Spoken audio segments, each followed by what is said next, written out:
그래, 지난주에 봤던 태어나서 100일이 되도록 울지 않았을 것만 같던 그 아이가 바로의 딸의 눈에 띄고 그 바로 딸의 명령을 받아서 그 아이를 낳은 어머니가 유모가 되어 이 아이를 키웁니다. 그리고 이 아이를 데려갔다 바로의 딸에게 유모가 된 이 아이의 어머니가 최소한 3년, 길면 5년을 키운 후에 이제 스스로 독립되어서 생활할 수 있는 나이에 유치원을 보내듯이 바로의 딸이 있는 궁전에 들어갑니다. 그리고 마침내 아니면 드디어 이 아이에게 이름이 붙습니다. 그 이름이 모세입니다. 모세라는 이름은 애굽 이름인 거죠. 그리고 모세라는 이름의 뜻은 내가 그를 물에서 건져내었다라는 뜻입니다. 혹시 오타와에서 또 캐나다에 살면서 한국에서 입양되어 온 아이들을 만나보신 적이 있습니까? 그들 아이들의 이름을 묻는데 그 아이의 이름이 그 아이가 태어난 지명, 서울이라든지 온양이라든지 부산이라든지 아니면 한강이라든지 이런 이름을 가지고 있는 아이들을 만나보셨습니까? 저는 개인적으로 그런 아이를 만나보았습니다. 부모가 자신을 버렸다, 모세와는 좀 다른 개념이죠. 그래서 한국에서 캐나다로 입양 왔는데 그 아이를 입양한 부모가 그 아이에게 한국, 한강, 서울, 부산 이런 이름을 붙여주는 겁니다. 생김새가 다른 것 때문에 이미 그 가족 안에 자연스럽게 자라면서 아, 내가 입양된 아이구나 라는 것을 알게 되어지지만 그 이름이 불릴 때마다 다른 걸 알게 되는 거죠. 여러분 언제 이런 느낌을 가지십니까? 모세가 3살 이후에 바로의 딸, 바로의 궁정에서 살면서 과연 호레호식이라고 하는 정말로 좋은 것만 먹고 좋은 것만 보고 그 당시에 최고의 부귀와 영화를 누리며 살았을 것 같습니까?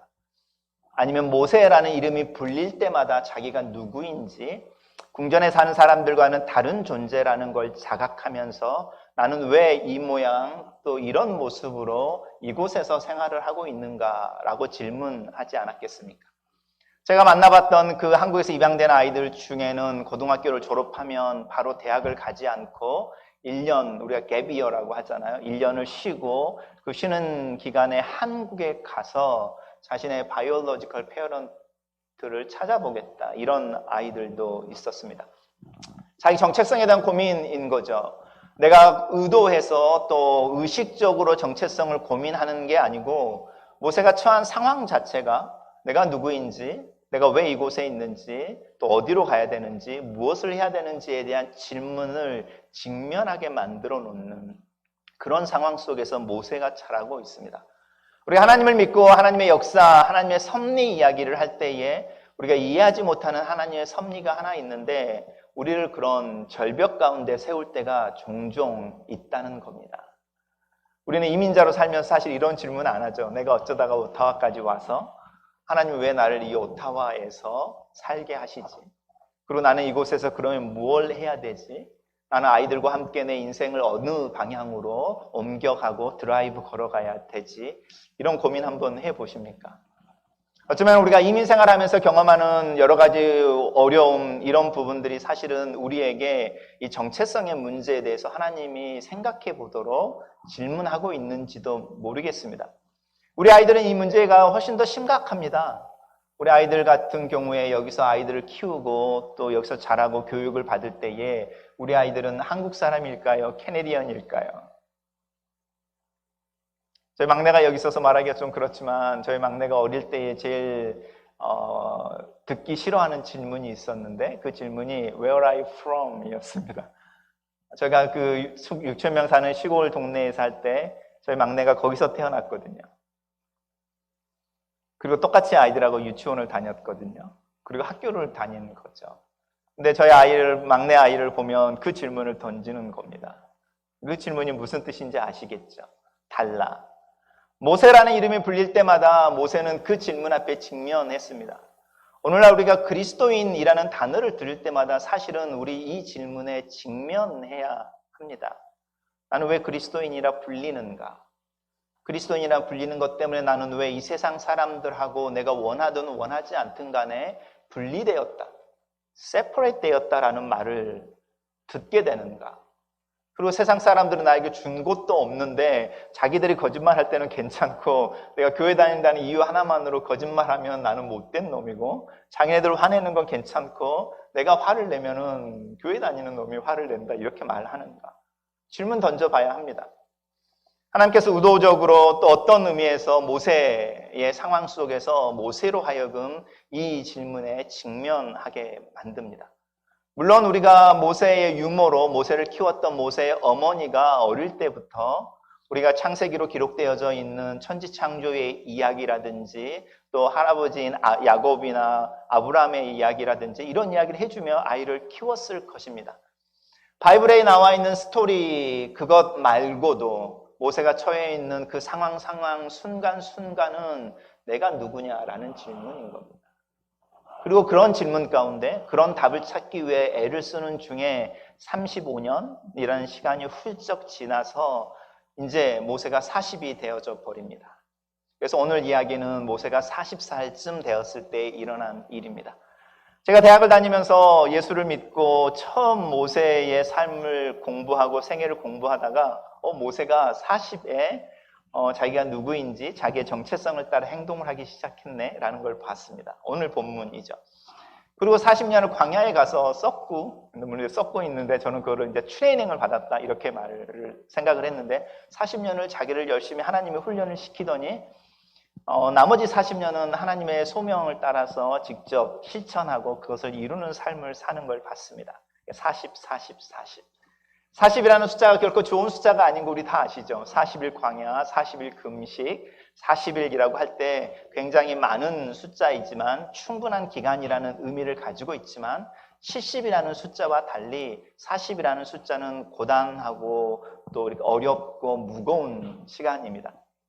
근데 그 시간이 3번 모세의 삶 속에서 반복되는 겁니다. 3이라는 숫자는 하나님의 숫자거든요. 만약에 40이라는 숫자가 4번 반복되었으면 아마 모세는 인간으로 태어나서 죽장 살장 고생만 하다가 죽은 사람이 됐을지도 모르겠는데 모세가 40이라고 하는 3번 40의 삶을 살면서 모세의 삶이 하나님의 손에 움직이는 하나님의 숫자에 의해서 움직이는 인생이 되어지는 걸 봤습니다.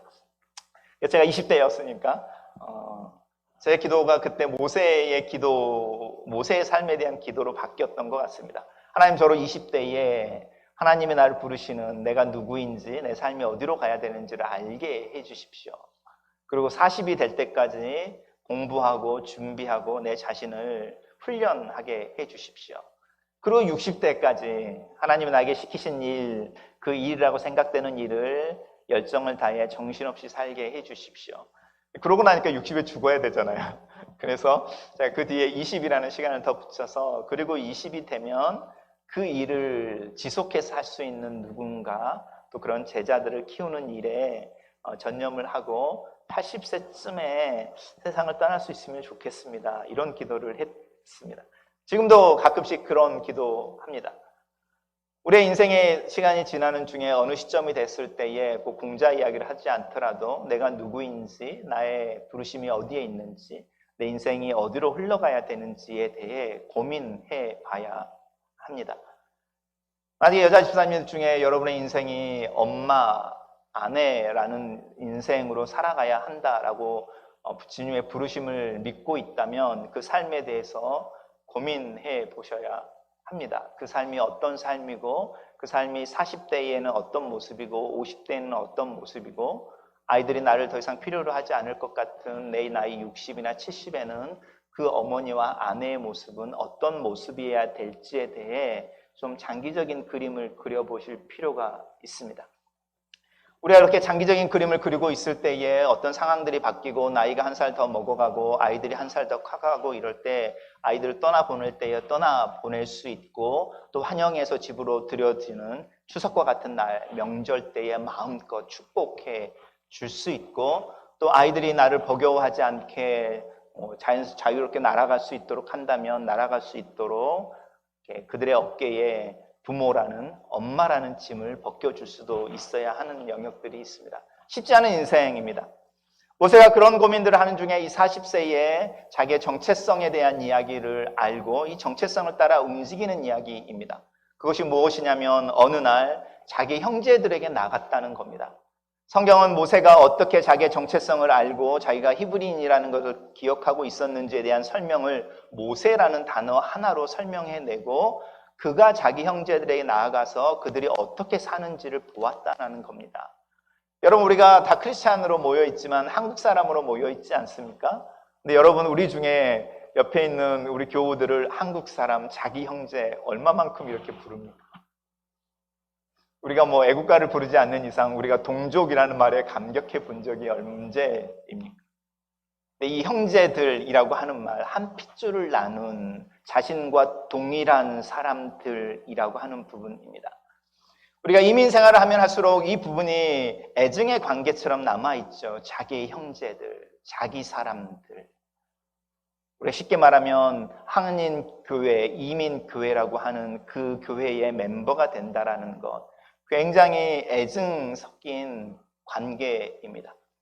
모세가 경험한 자기 형제들, 자기 동족이라고 하는 사람들과 관계를 맺기 위해서 모세가 하는 행동 또한 이 애증의 관계를 만들어냅니다.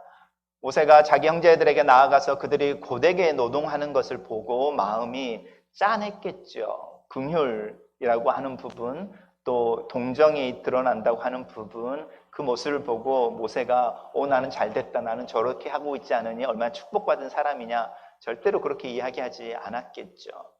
그리고 그 마음을 가지고 있는데 어떤 애굽 사람이 한 히브리 사람, 거기에 또 나옵니다. 곧 자기 형제를 치는 것을 보았다. 어떤 민족주의에 대한 이야기를 하는 게 아닙니다. 나랑 똑같은 사람이라는 이야기를 하는 겁니다. 모세가 바로의 궁전에 있으면서 자기 혼자 히브리인으로 있을 때 나랑 똑같은 사람이 어디에 있지라는 질문을 하는 겁니다.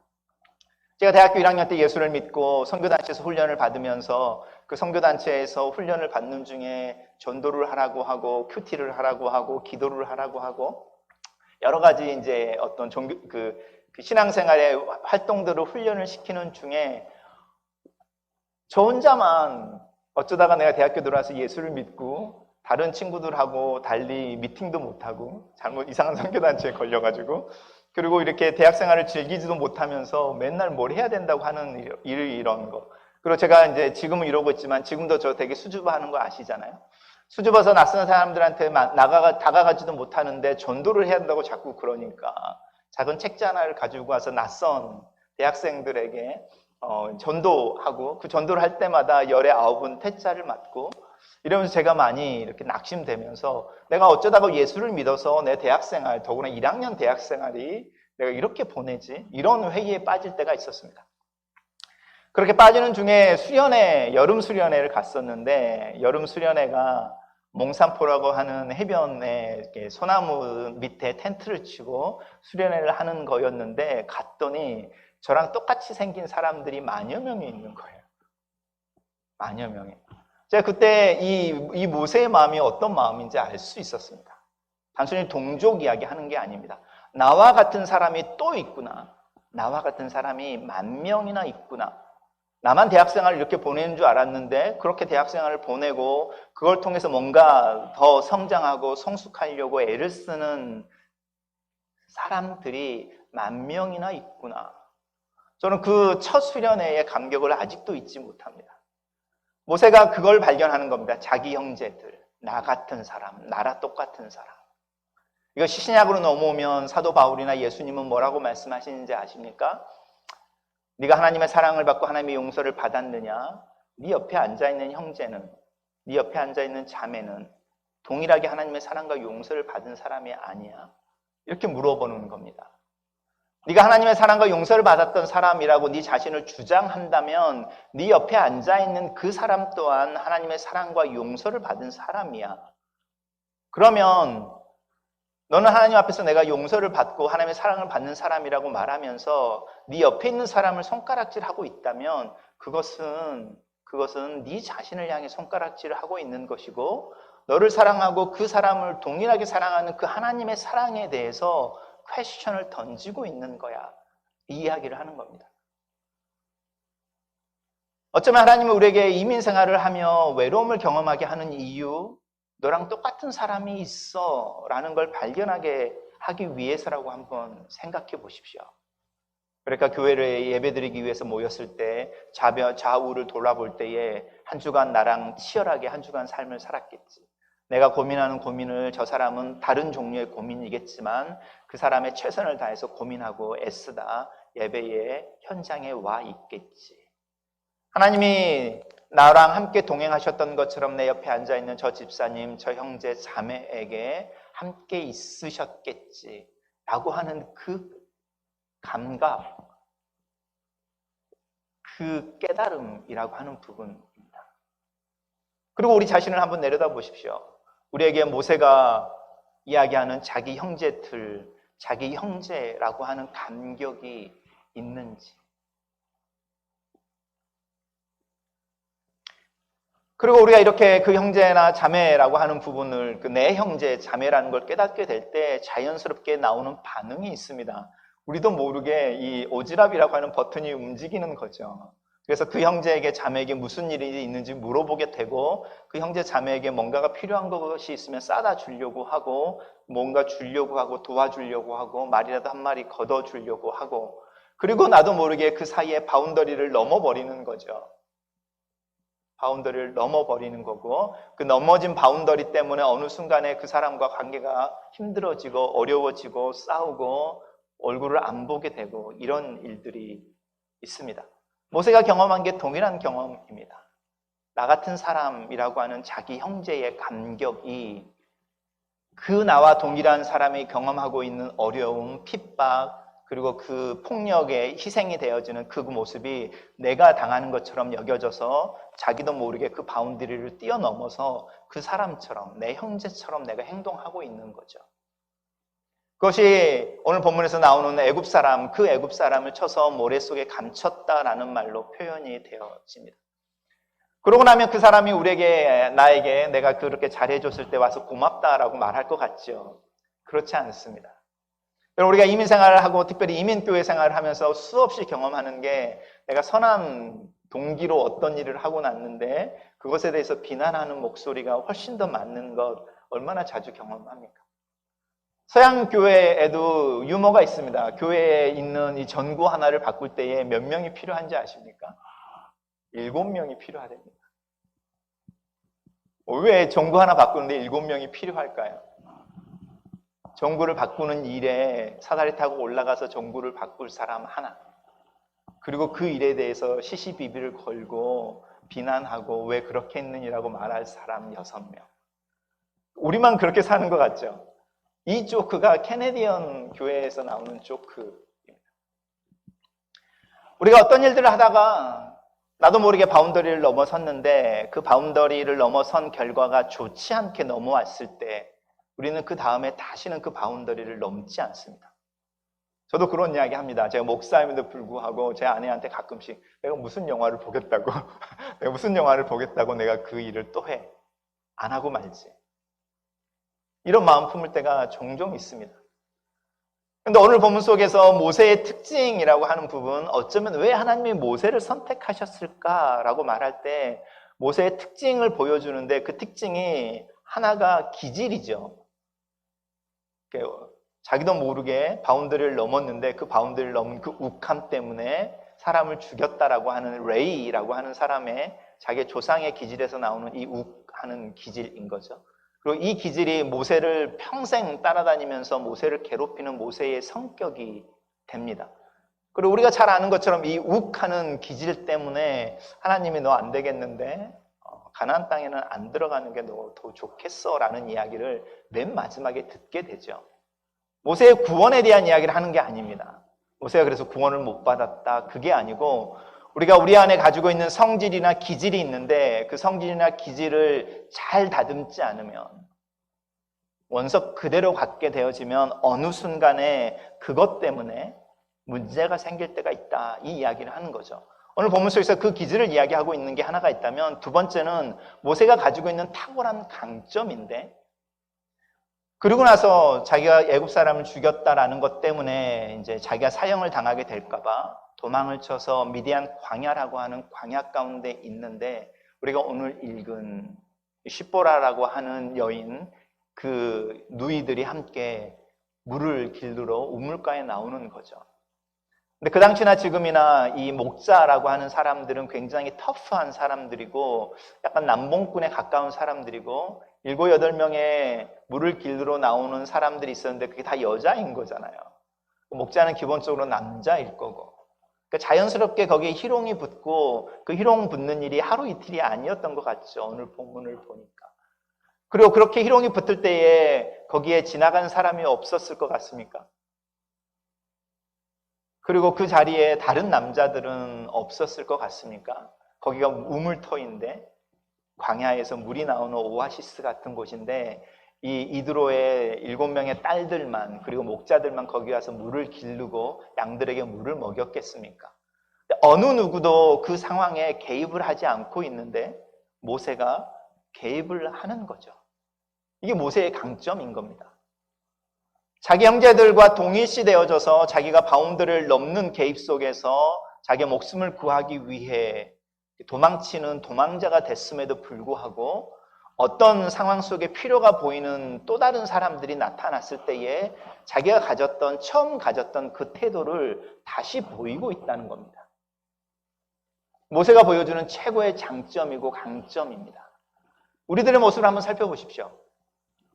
그게 한국 사람이라 하더라도 내가 누구인가 선을 베풀었는데 그 사람이 나한테 고맙단 말 하나도 안 해? 그럼 내가 또 그 사람을 도와줄 수 있을 것 같습니까? 저는 감히 아니라고 생각합니다. 제 자신이, 여러분 말고. 근데 모세는 자기가 도와줬다가 오히려 그것 때문에 자기가 피해를 입었는데 또 도와줘야 되는 상황이 됐을 때 그 일을 기꺼이 하는 겁니다.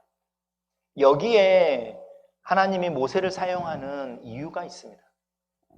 느헤미야서를 공부하다 보면 느헤미야서 속에서 나오는 느헤미야를 왜 하나님이 사용하셔서 느헤미야를 통해 예루살렘의 성벽을 건축하셨을까라는 퀘스천을 던질 때, 바벨론에 끌려와 있는 수많은 사람들, 그 사람들이 예루살렘이 어떻게 됐는지에 대한 소문을 다 들었습니다.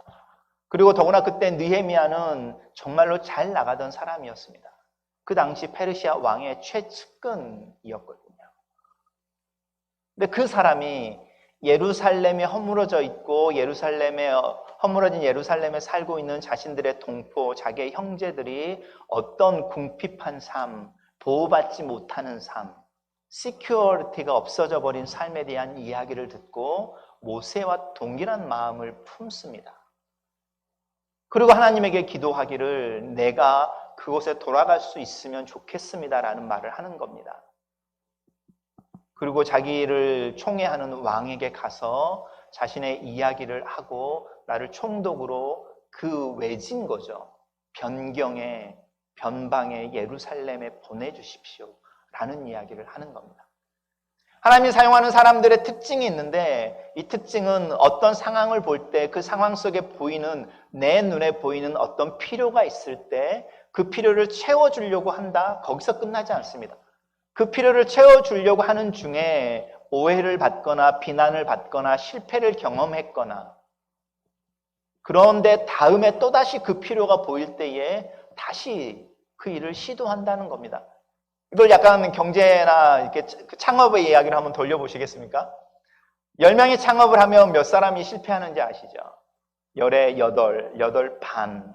그 사람들이 첫 번째 창업을 하면 실패한다고 합니다. 근데 첫 번째 실패를 딛고 두 번째 창업을 하는 사람들은 10에 8이 성공한다는 겁니다.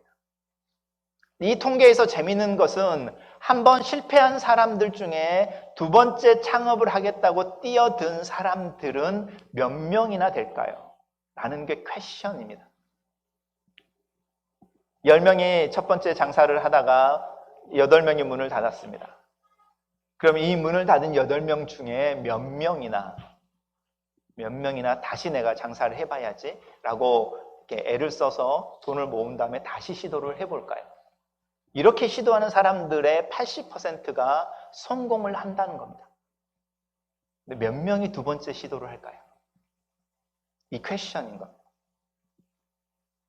우리는 어떻습니까? 우리의 신앙생활에 있어서, 특별히 교회 생활에 있어서, 그리고 하나님이 나에게 보여주시는 어떤 필요가 보였을 때, 그리고 그 필요를 채워주려고 애를 쓰다가 오히려 내가 손해를 입고 상처를 받고 비난을 받았을 때, 나는 다시 그 일을 할 수 있을까?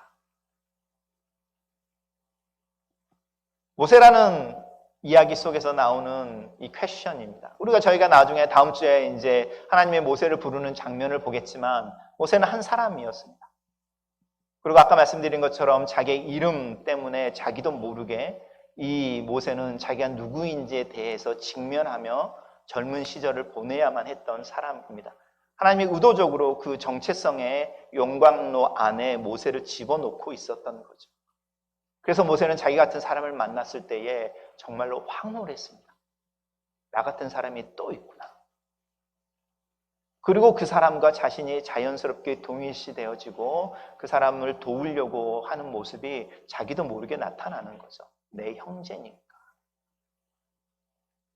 그런데 거절을 당하고 상처를 입고 오히려 자기 동족으로부터 벗어날 뿐만 아니라 자기가 살고 있었던 궁전에서 도망쳐야 했고 모든 것을 잃고 빈털터리로 광야 생활하는 중에 동족이 아닌 다른 사람이 나타났는데 비슷한 필요를 가지고 있는 겁니다. 그럴 때 이 모세가 그 필요를 채워주는 일에 다시 발을 벗고 나서서 그 필요를 채워줍니다. 그러면서 모세의 이야기가 시작되고 있습니다. 우리들의 모습하고 한번 비교해 보시면 좋겠습니다. 기도하겠습니다.